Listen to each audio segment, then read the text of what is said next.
Vous pourriez parler de cette période ottomane, comment c'était régi, comment on va Eh dire, bien, les Algériens, on ne pourrait pas les appeler les Algériens encore à cette époque-là. à, c'est discutable parce que lorsque vous lisez par exemple Ibn Khaldoun, le grand écrivain du XIVe siècle, il est mort en 1406, il parle il parle de Bilad el-Jazair, il parle de pays de l'Algérie.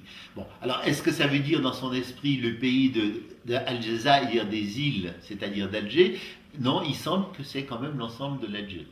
Et lorsque le pouvoir ottoman s'installe, la régence d'Alger, qui est reconnue par l'Empire ottoman en 1518, on commence à parler, on voit dans les textes le terme de Dawlat al-Jazair, c'est-à-dire de État d'Alger. Mais est-ce que c'est Alger ou l'Algérie? On ne sait pas.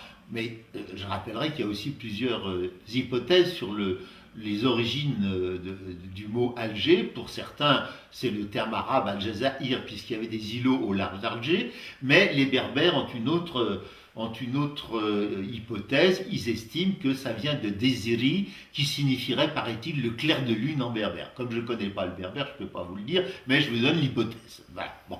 En tout cas, dans les textes en arabe, on parle de Al-Jazair, on parle de Dawlat al-Jazair, et en 1613, pour la première fois, il y a un Français qui écrit dans un texte qu'il y a des Algériens. Il dit il emploie le terme d'Algérien.